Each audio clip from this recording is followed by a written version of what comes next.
Let's return to the story that we broke in just the past hour. The Dutch crime reporter Peter R. de Vries has died. He had been shot in Amsterdam last week.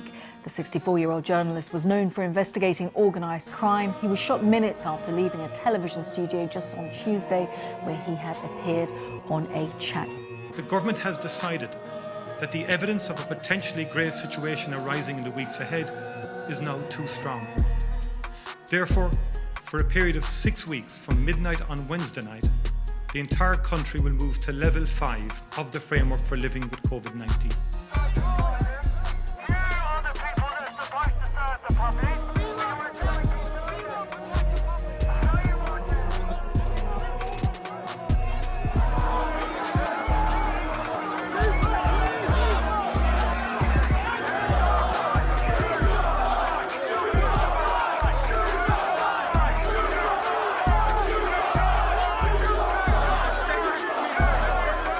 Increases your money by 5 times. 5 times. The timeline in boxing over the years is very interesting, especially with its off and on relationship dealing with the mob and organized crime.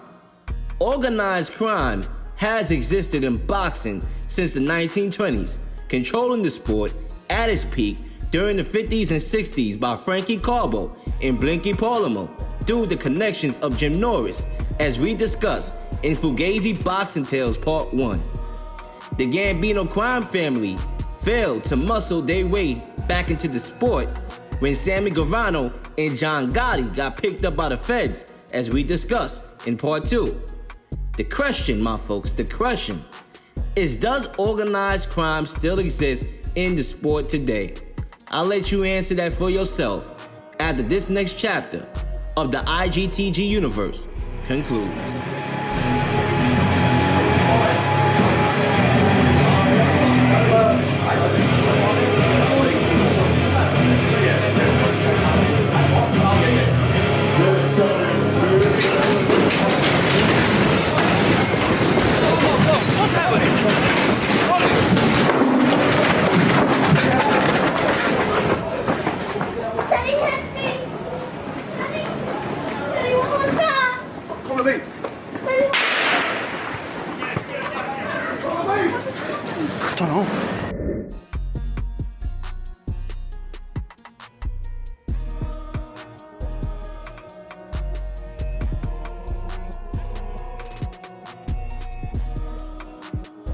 On February 5th, 2016, there was a boxing weigh-in for the WBO European lightweight Jamie Canvigan and Antonio Bento at the Regency Hotel in Whitehall, Dublin.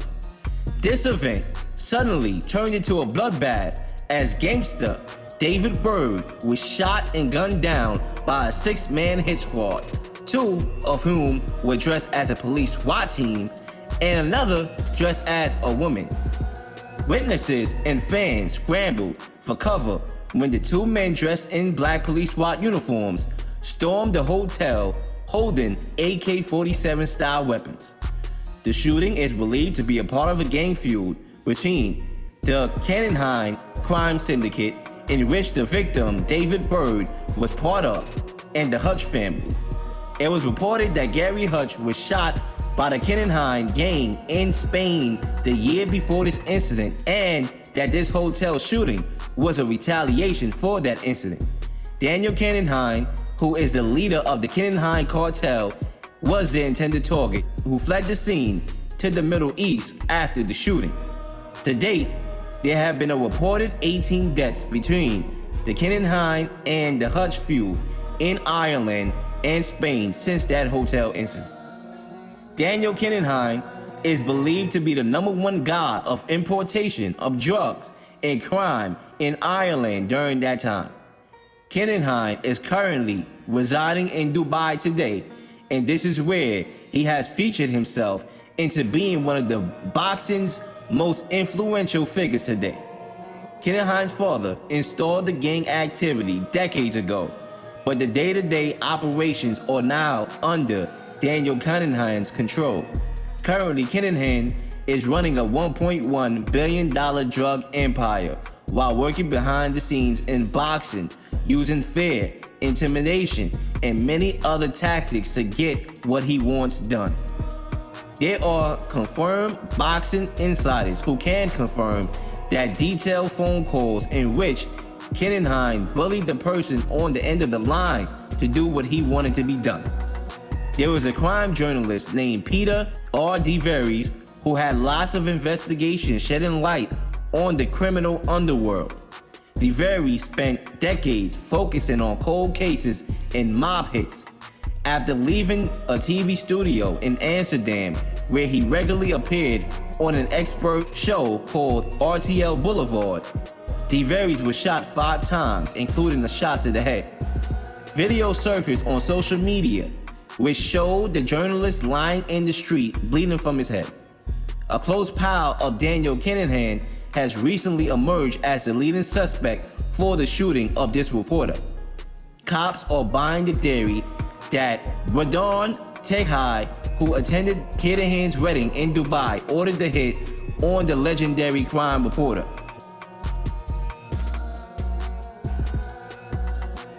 Daniel Kinahan founded MTK Global in 2012 and is a promoter of events and an advisor to some of boxing's biggest names today, including world champions Tyson Fury and former champ Billy Joe Saunders.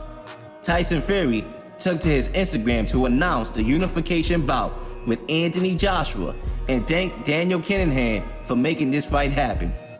Hello there, I'm just after getting off the phone with Daniel Kinahan. He's just informed me that the biggest fight in British boxing history has just been agreed. Get up there, my boy! Big shout out, Dan. He got this done, literally over the line. 2-fight deal.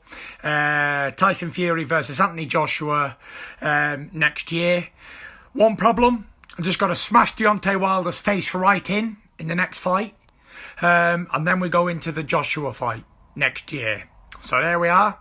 The Gypsy King versus AJ is on for next year, but there's a hurdle in the road called the Bronze Bomber, aka the Knockout King, and I will get onto him and knock him spark out, and then we go on to the big fight. So big thank you, Dan, for getting this deal over the line.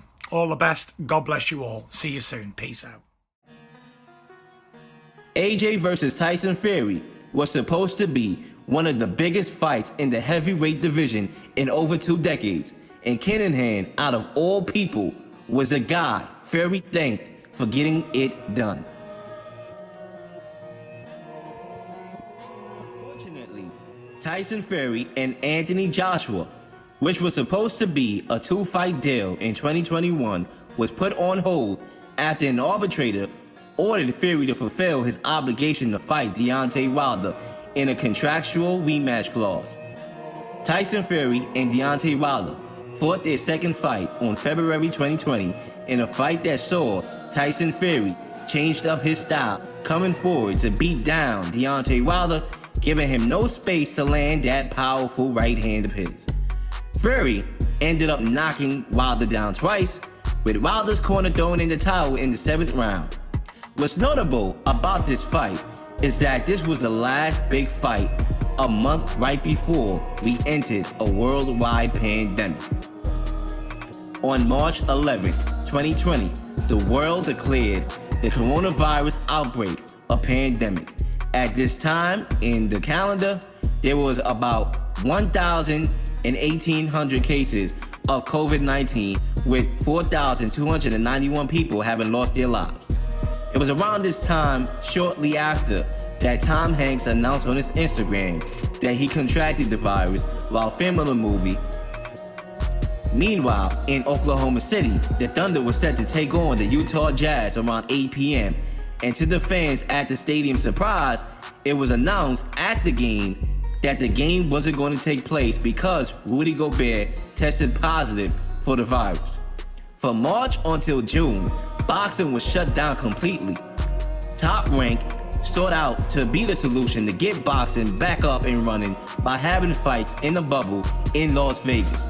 The first fight in America that kicked things off was Shakur Stevenson versus Felix Cambado. followed by a great lightweight showdown with Teofimo Lopez and Vasily Lomachenko, which saw Lopez dethrone the Matrix in front of an empty boxing arena. As we fast forward back into the arbitrator ruling in favor of Deontay Wilder for a third fight, everything seemed like a go for the July 24th date that it was agreed to. That was the case until there was an alleged COVID outbreak in Tyson Fury's camp, which caused the fight to be postponed to this upcoming October 9th. Those who felt that this whole situation was suspect had a right to feel that way. Heavyweight boxer Joseph Parker, who was training in Fury's camp, was one of the people that the media said contracted the COVID-19 virus. However, 2 days later, upon this news breaking about Joseph Parker catching the virus, he was spotted at UFC 264, McGregor vs. Dustin Poirier 3, in which he took videos of the event, posted it on his Insta story that I happened to see for myself with my own 2 eyes. Like this fight came to fruition, it's been a little like, I don't know, just something seemed off about it. Like it wasn't going to happen, or just something was going to happen. And now with Fury testing positive and his camp testing positive, it's sort of like, what's going on here?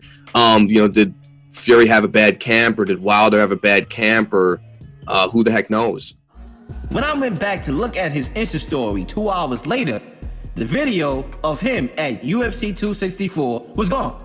Bye-bye, finito, abracadabra. Joseph went on to say that he found out he had COVID in the paper. Before I went to the fight, he said, I returned a negative test. Everything is all good here with me and my family. So let's ask ourselves, if that's the case, why did Joseph Parker deleted his Insta stories showing him at UFC 264? Nevertheless, if this wasn't enough to spark a question about what really happened in Tyson Fury's camp, let's talk about Tyson Fury, who was spotted at a Las Vegas casino the same week of his positive test. Not quarantining, no isolation, but at the casino, not wearing a mask. It's not good to gamble, my brother. Not only was Fury spotted at the casino that same week in Vegas, but he was also spotted at a car dealership as well. Mainstream media did not bring this event up once. None of these events up once. But I guess what happens in Vegas stays in Vegas. The truth is, Tyson Fury got knocked out in sparring by Jared Anderson. It was Top Rank's Bob Arum that said that the unbeaten boxer Jared Anderson was testing Fury in camp. Tyson Fury's father, John Fury, even said Jared Anderson will inherit Fury's crown when Tyson Fury hangs up the gloves. Boxer Michael Hunter, who had an eyewitness view of Fury's camp, confirmed to the media that Fury was having a bad camp and said he felt that the COVID theory was odd. But the reality is, Tyson Fury has a history, a long history of cheating. Okay. Do you want to play rough? Okay. Say hello to my little friend.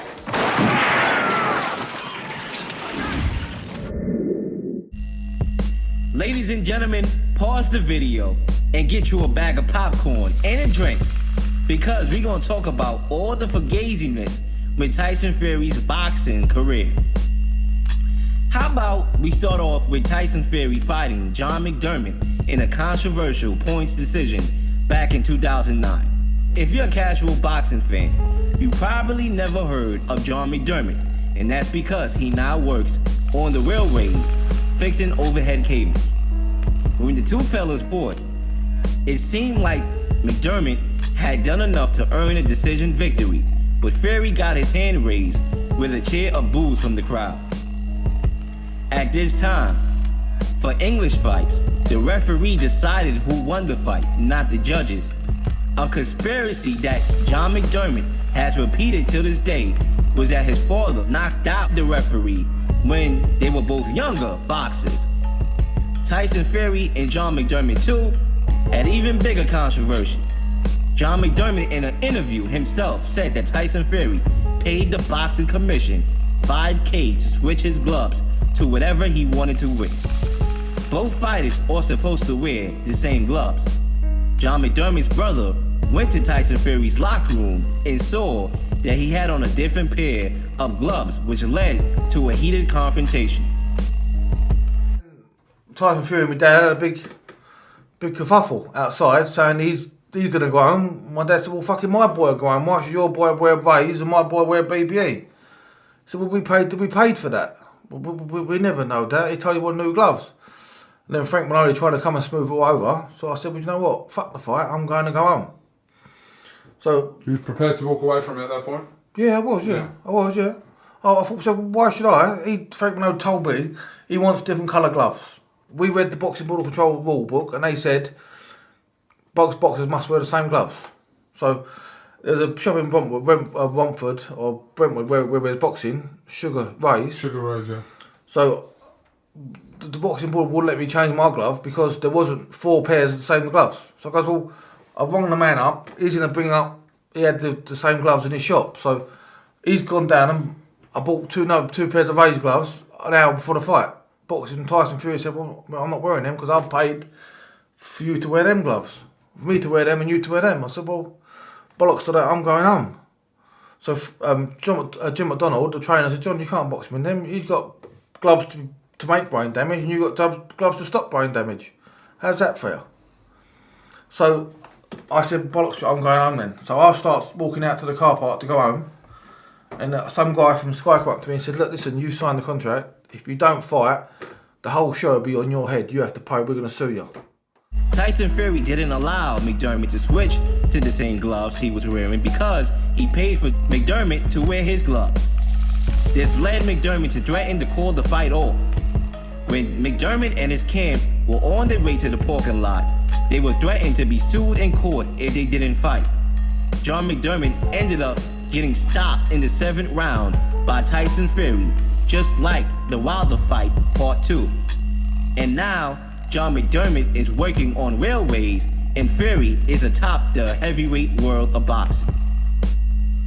Tyson Fury faced one of his biggest challenges of his career by fighting a guy named Steve Cunningham. Steve Cunningham got in the inside and dropped Tyson Fury with a lovely overhand right in round 2. Fury took every trick in the book to survive the rest of the fight. In the 5th round, the ref deducted a point for holding, but by that time, the damage was already done as Fury, who was 45 pounds heavier, was leaning and shoving his forearm in Cunningham's face. Cunningham seemed to run out of gas, which led to Tyson Fury rocking him with a right. After the fight was over, referee Eddie Cotton said that Tyson Fury was the dirtiest fighter he had ever ref in his 30 years boxing refereeing.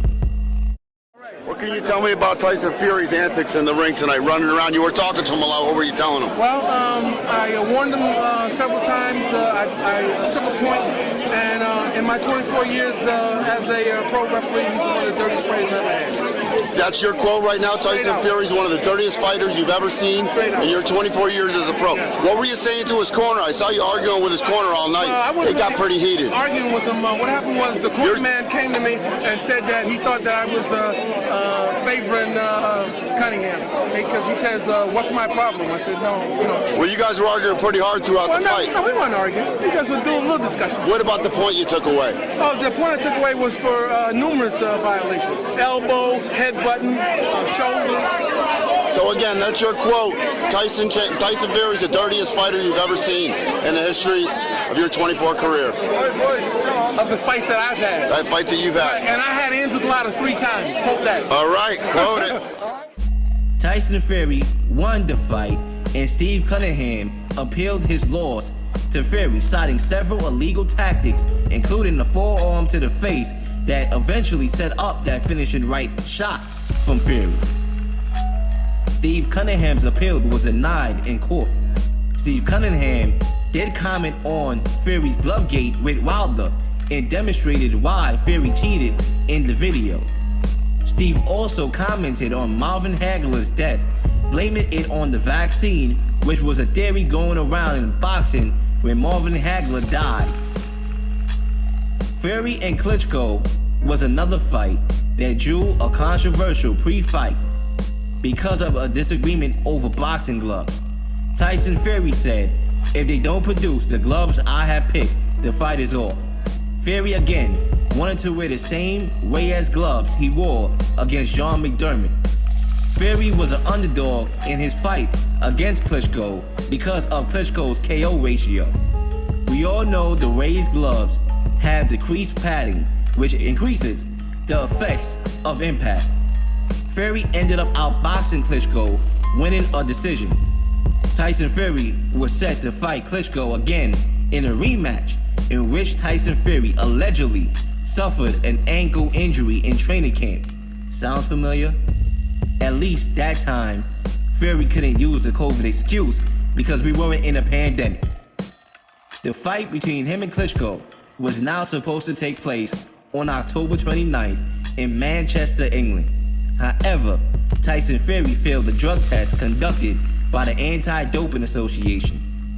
Team Fury had released a statement indicating the fighter was medically unfit to fight, and the excuse that was used was Fury was battling depression. Tyson Fury was found to have illegal levels of steroid metrodone in his system after his win over Christian Hammond. Fury blamed the result on eating uncastrated wild boar.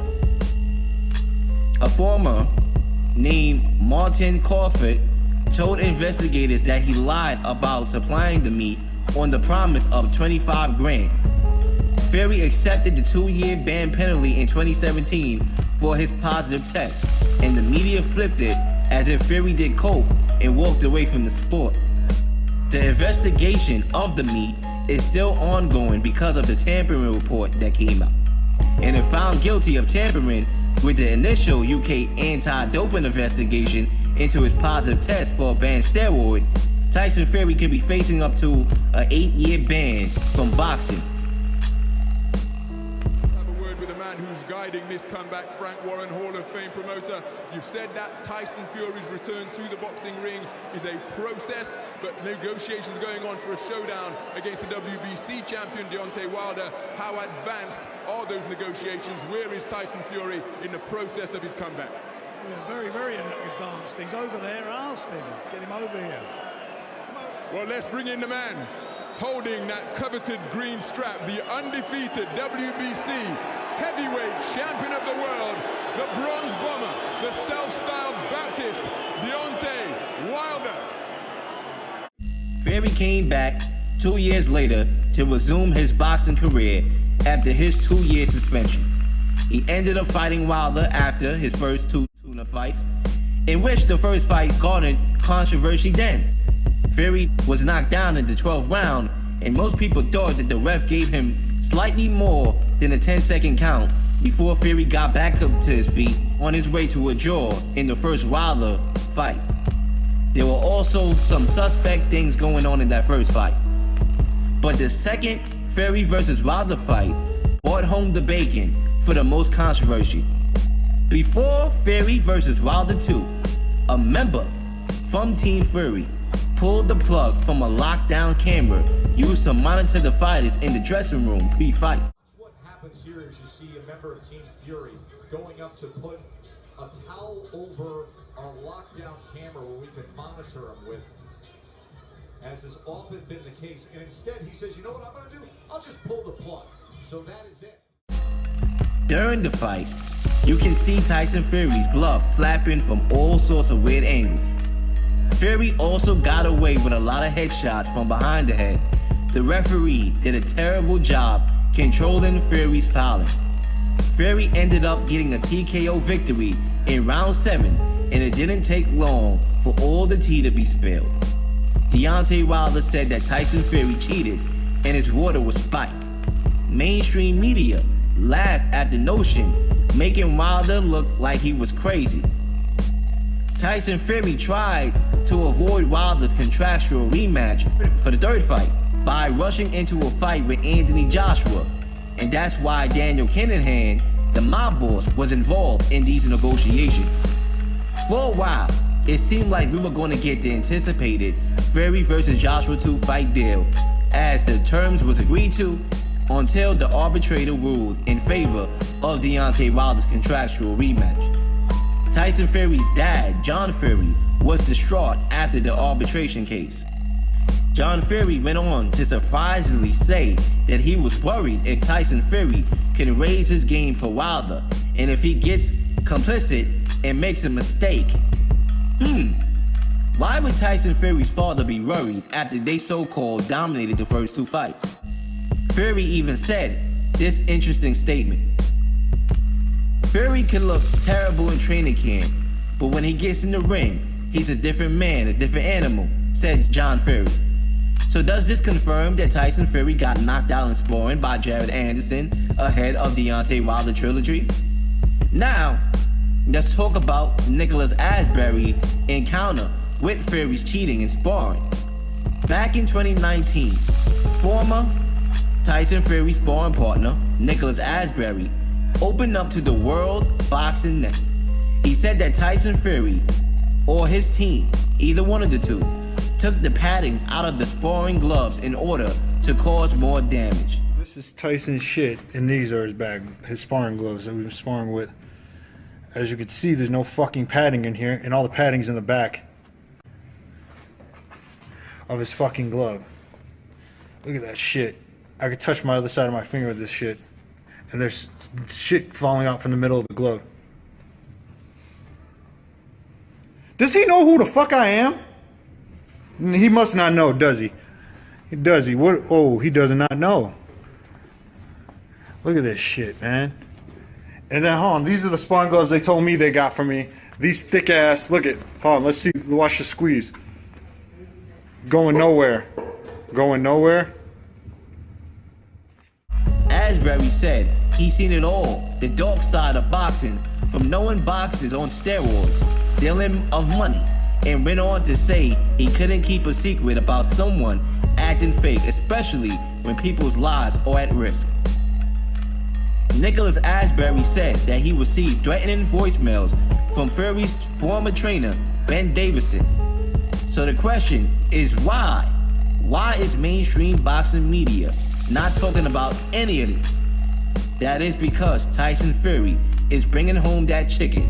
And you know what they say here in America, y'all, or here in the world, money talks.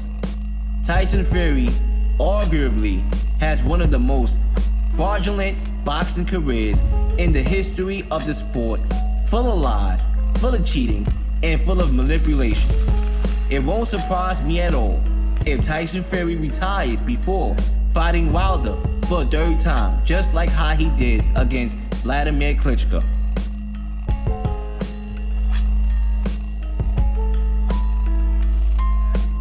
Hey, may God be with you. But like I said before, many people, especially in boxing, they did this, Ray. They did that, Ray. Yeah. Allowed them to do this. They saw no evil. They heard it, so they didn't speak. You know. And then when you ask about the gloves, well, how do you can't not see that gloves do not bend. Your wrist can't bend unless you double joint it or something. How the hell it bends 90-degree angle? It don't keep a fold in. It don't keep a fold in space, nor does it have loose space in it. It's impossible. It's impossible for that to happen. On top of all the other things, you know what I'm saying? But God is good. Boxer Billy Joe Saunders had credited his advisor, crime boss Daniel Kinahan, after securing the major boxing event with Canelo Alvarez. Billy Joe went as far as crediting the mob boss for his successful career in the sport of boxing. He even went as far as defending Kinahan, saying he's done so much for the sport of boxing, he did so much for MTK, he did so much for the Irish boxing and world boxing. There are people talking like he's killed 1 million people. He has got no criminal convictions, nothing whatsoever. The fight ended up being the biggest fight of Billy Joe Saunders' career. Most people will question, what has Billy Joe Saunders even done in his career to get a fight with Canelo Alvarez? Anyway, the fight took place in front of 70,000 spectators in Cowboy Stadium, the largest gathering since the new normal, with everything opening back up. The fight between Canelo Alvarez and Billy Joe Saunders ended up being a good fight until Billy Joe Saunders suffered a broken eye socket and a cheekbone in 3 places after a brutal uppercut in the 8th round. Recently, as July 2021, a British boxer named Sonny Edwards thanked the crime boss Daniel Kinahan for being his advisor ahead of his IBF World Flyweight Championship fight. In a tweet, Edwards said, "I will be defending my IBF World Flyweight title against my mandatory challenger, Jason Mama from the Philippines. Thank you to my advisor, Daniel Kinahan, my management, MTK, and my promoter, Frank Warren, for the opportunity." This tweet alone shows that Daniel Kinahan still remains involved in boxing today. MTK Global, founded by Daniel Kinahan, recently announced is also moving into football, setting up a football agency. It will be fronted by agent Danny Vincent, who promised to take MTK Global successful formula into the soccer world. Kinahan remains in exile in Dubai, where he fled after the 2016 Regency Hotel shooting. There was a video that surfaced which showed Daniel Kinahan paying 140 grand for a signed football at a charity auction. $140,000, and you showed us that you've got massive balls at $140,000, Ronald! Sources have revealed that Daniel Kinahan has ordered no more killings in the feud against the Hutch because he's trying to enhance his reputation as a legit businessman. However, other members of the Kinahan gang family are intent on continuing the bloody war. So now that we reach the end of Fugazi Boxing Tales 3, back to the question: does organized crime still exist in boxing today? If you made it to the end of this video, you know what that answer is.